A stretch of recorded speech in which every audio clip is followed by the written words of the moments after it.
Good morning, everybody. It's Driven Fitness Erica here, your friendly and fabulous personal trainer and health and wellness expert. How are you? It's April 14th and it's snowing. When I woke up this morning, it was snowing. I wasn't expecting that. It's still snowing. We were supposed to get rain, but Northern Nevada in the springtime, that's mountain weather for you, right? Happy April 14th. I am Driven Fitness Erica, the owner and operator of Driven Fitness. We are a hybrid fitness studio. If you don't know much about us, that means that we do in-person small group fitness classes and semi-private training in our studio in Gardnerville, Nevada. And we also do Zoom classes, over 15 a week, for our members across the country. So welcome to my weekly live coaching session, where each week I just pick something health and wellness oriented to talk about to help you reach your goals and live a more active life. So a little bit about me. Now let's talk about you and whether you are staying in your lane. So what does that even mean?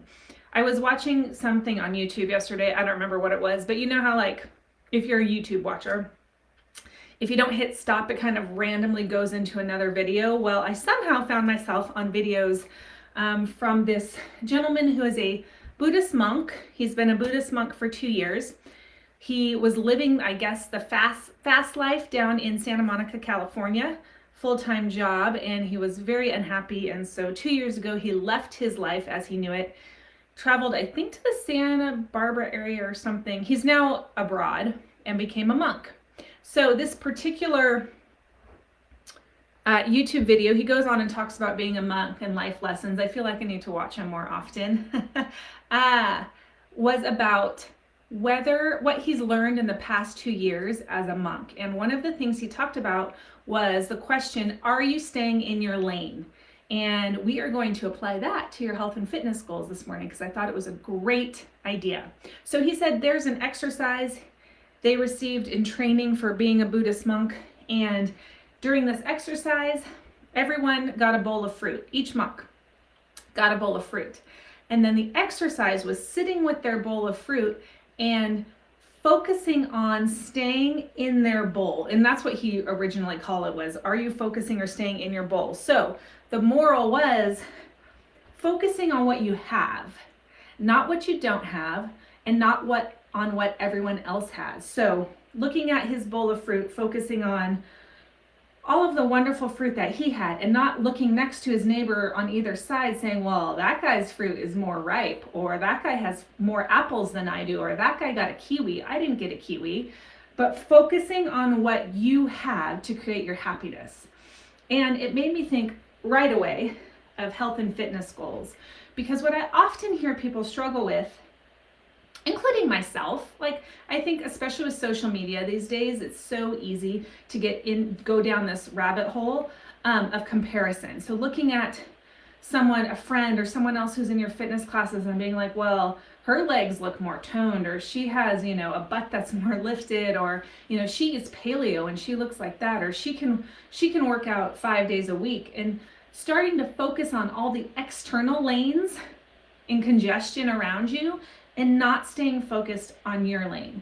And the problem with that is that many times when you start to veer out of your lane, you leave the process and the program that has been set for you that will work over time, right? So, maybe you have your 4 times a week that you're working out and it's working great for you. You're eating, whatever, say Whole30, and your weight's just not dropping as quickly as you want it to drop. So you look at your neighbor and say, oh my gosh, well, she's working out, doing weights only twice a week, and she's eating a different style, vegan, say, I'm just giving examples. So you veer from your lane and start something else. Well, you gotta give your process time. And unfortunately for weight loss, it takes more time than what most of us want, right? It took 30 years for us to gain those 30 pounds, but we want to lose them in 2 weeks. That is how we operate. Instant gratification. So if you don't just stay in your lane, stick to your program for that 6 months, a year, that it is going to take for you to reach your goals, then what you're going to find is you start dabbling in other things. And dabbling in other things takes you away from your focus. So, moral of the story this week is find something that you think is going to work for you. A fitness program. Usually you need to have some accountability from someone like me, who if you're not showing up for your classes, whether it's in person or on Zoom, I'm texting you going, where are you? We're missing you, right? Find the program that's going to work for you, the style of fitness that's going to work for you, the time that is going to work for you, the kind of eating that is going to work for you. And especially as we open up, I think many people who have been doing Zoom with me, they love it. Maybe they're going to want to try to start going to in person. Maybe they'll feel pressure from people going like, oh, I could never do at home. I want to do in person. Well, if in-home's been working for you and it's giving you the time that you need, the consistency that you need, and the flexibility that you need because you're not having to go to a gym, then stick with it. Who cares what everyone else says, right? If you feel like you need to start doing a few times a week in person, then do that. But say like all of a sudden you're losing your consistency, go back to what's working, right? Stay in your lane. Don't worry about trying that new fad diet out there. Don't worry about trying the new supplement that's supposed to help you burn calories, lose weight, whatever it is.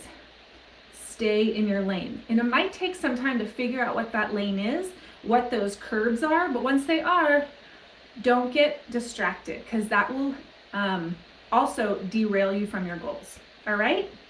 So, and last thing, of course, as always, it's going to take time. Be patient. It's going to take time.